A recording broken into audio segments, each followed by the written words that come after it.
तळेगाव दशासर येथील श्री संत चाहकार महाराज क्रीडा मंडळ व गोपाल दत्ताजी काळे यांच्या स्मृतीप्रीत्यर्थ आयोजित भव्य कबड्डी स्पर्धेचे उद्घाटन सामाजिक कार्यकर्ते महबूब ठेकेदार व भारतीताई चुटे, ग्रामपंचायत सदस्य रमाकांत इंगोले, उपसरपंच संजय सारवे, दिलीप पेंदाम, गजानन शेंद्रे, सुयोग ठाकरे व गावातील प्रतिष्ठित नागरिक यांच्या हस्ते व प्रमुख पाहुण्यांच्या उपस्थितीत करण्यात आले व सूत्रसंचालन संतोष तायडे यांनी व अँकरिंग वंश ठाकरे यांनी केली। आणि तळेगाव येथे 4 दिवस चाललेल्या या कबड्डी स्पर्धेचे मातोश्री क्रीडा मंडळ बाळेगाव व जय हनुमान क्रीडा मंडळ चांदूर बाजार यांच्यात अंतिम सामना झाला, ज्यामध्ये मातोश्री क्रीडा मंडळ बाळेगाव सामान्यतः विजेतेपद पटकावले व मातोश्री क्रीडा मंडळ बाळेगाव प्रथम स्थान मिळाले। प्रथम क्रमांकाचे पारितोषिक व चषकासह 21,000 रोख देण्यात आली आणि दुसऱ्या क्रमांकाचे पारितोषिक जय हनुमान क्रीडा मंडळ चांदूर बाजार या संघाला 15,000 रोख देण्यात आली आणि यामध्ये तृतीय क्रमांक नवरंग क्रीडा मंडळ भुईखेड चषकासह 10,000 रोख व चौथ्या क्रमांकाचे पारितोषिक संत कृपा पिंपळखुटा यांना 5,000 रोख व चषक देण्यात आले। बेस्ट डिफेंडर बाळेगावचा सत्यम तर उत्कृष्ट रेडर मिलिंद राठोड याला व बेस्ट ऑलराऊंडर विशाल उर्फ जादू यांना चषक देण्यात आले। या कबड्डी स्पर्धेत 40 ते 45 संघांनी सहभाग घेतला। संघाचा उत्साह वाढवण्यासाठी डीजे छत्रपती तळेगाव यांनी सुद्धा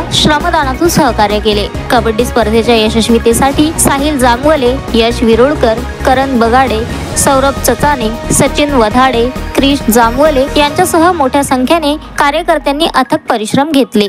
सुयोग Thackeray, the sting operation news, Dhamangaon railway.